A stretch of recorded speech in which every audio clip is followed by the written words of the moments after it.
أعوذ بالله من الشيطان الرجيم. بسم الله الرحمن الرحيم. Assalamu alaikum wa rahmatullah. This is the video log ending on the full moon of the 7th month, Rajab. And the subject of today's video is how to revise. And what better way to start than with some etymology. So if we have a look, we can see that the word from the 1560s means to look at again, although in a sense that is obsolete. It's in two parts. The re bit, the prefix, is a word forming element meaning back or back to the original place, and there's lots of words that we get, including require and request. And the second part of the word is white, a Proto-Indo-European word meaning to see, which gives us lots of these words, including Vader, not the Star Wars character. So revise, to look at again, is the obsolete meaning. The modern meaning has an addition, which is with the intent to improve or amend. So that is what we are doing when we revise. We look at again with the purpose of making it better. But what exactly is the it that we are referring to? Well, I would say that it's actually our model of how the world works, what the world actually is, and how those component parts interact with each other to work or not work. So it's our models that we are looking at again with a view to making them better. Now, in this world, the word revision usually refers to material that you've already studied that you try and memorize more completely in order to pass an exam, and that is part of what's going on, unfortunately. And there are lots of components to this particular function: revising for exams, improving our performance, practicing for an exam is probably a more helpful way of looking at it. And I hope to talk about some of these other tools in future. What's in part one? Well, I would like to give you a maxim in the same way as do good work. I have a framework which is people, places, and processes. People, places, and processes. And we can come back to this again and again. And if we start with people, the first thing that we can think about is purpose, or start with the why, as Simon Sinek would call it. And I would say that one approach to this is actually purification of the self, purifying ourselves before we start in order to work out the purpose. Now, what exactly do I mean by this? Well, as I've said a couple of times before already, I have no definitive answers. And the best explanation I have heard of purification comes from Sheikh Abdul Hakim Murad, who is my favorite Islamic scholar and well worth a listen. And he has given a really interesting, wonderful khutbah around purity and Imam Ghazali's 4 levels or conceptions of purity, and it is eye-opening. The Sheikh is so well read and so articulate. He really is a joy to listen to and watch in real life. And he talks in this khutbah about Lady Macbeth and Out Damned Spot. And one of the principles is that we shouldn't underestimate the utility of simple cleanliness. And there are many levels beyond this, but this is one that we should use as a tool to make ourselves clean in order to see better and hear better, closer to Allah. So my take on this involves really thinking hard about what we want to have happen. Are we interested in what we can get? Do we want straight A's? Do we want to get into Cambridge? Do we want to be famous? Let us look at our intentions and let us try and purify our intentions. And luckily, we cannot control the outcome. The outcome is in Allah's hands alone. What we can do is we can have good intentions and we can act with good hearts.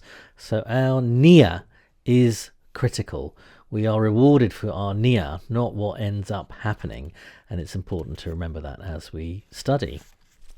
So if we move on from people on to processes, a key question which I would really like you to think about hard: where do you learn? Now, that may seem like an obvious question, but I want you to think again.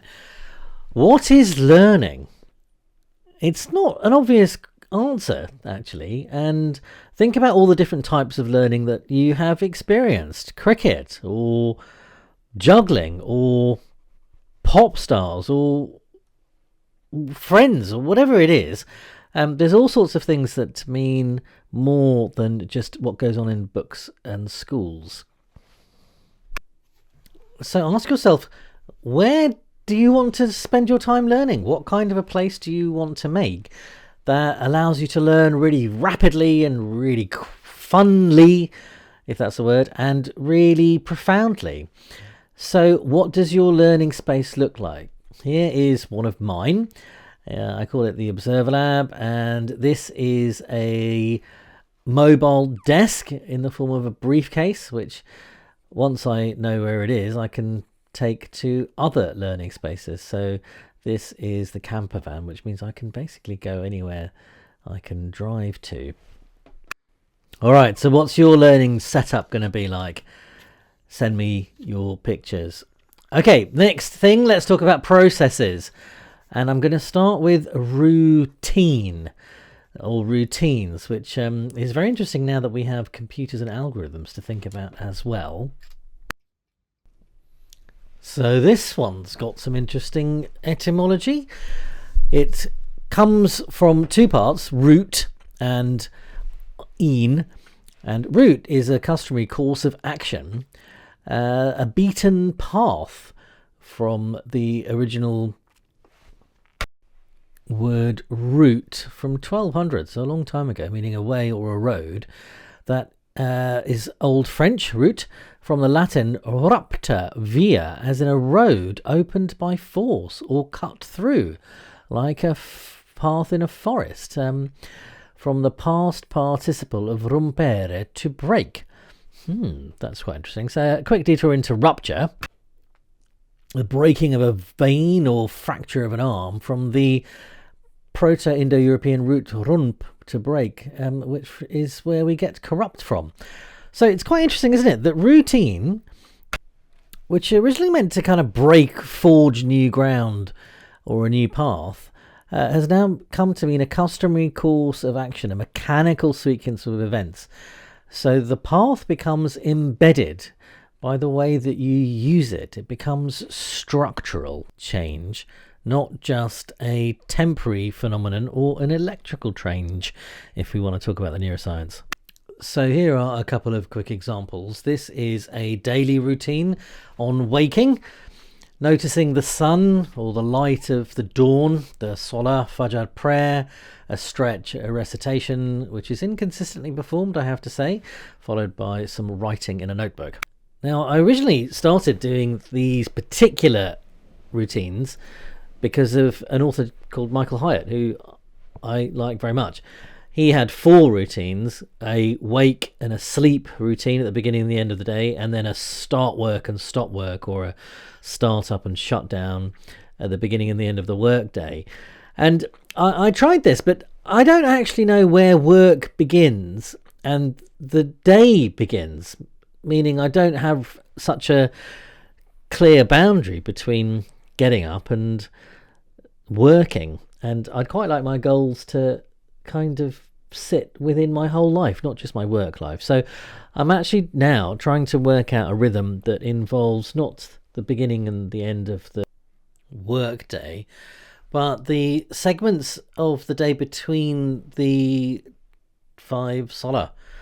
I'll let you know how that gets on. In the meantime, here is another routine, which is actually very simple. It's at the end of every moon, month, quarter. So I did this one today, and it just is, how many entries have you written in your fancy notebook? And the answer was 2, excluding that review, so 3 if you include that, so 3 out of about 8 and a bit. So what's that as a percentage? 20, 37.5. Wow, my math should be better, shouldn't it? And then how many recitations did you do? So 1 out of 8 and a bit. So 12.5, 13%. Now the idea of having some kind of metric that is what they call a helicopter view, looking at things from a bigger perspective, a larger distance, if you like, more of a summary, is that you can understand patterns, and the idea is to pick patterns up quicker rather than later so that you can do something about them. Anyway, what are your routines, and can you think of any good ones to do when it comes to learning? Okay, so that's pretty much it for part 1 of how to revise. The maxim was people, places, processes. This goes kind of hand in hand with do good work. And I've got another one, invest and improve. But people, places, processes. People, start with yourself, purify your intentions. Places, make somewhere really good to learn. And processes, work on some routines.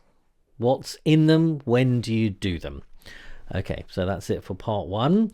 Part 2 is coming soonish.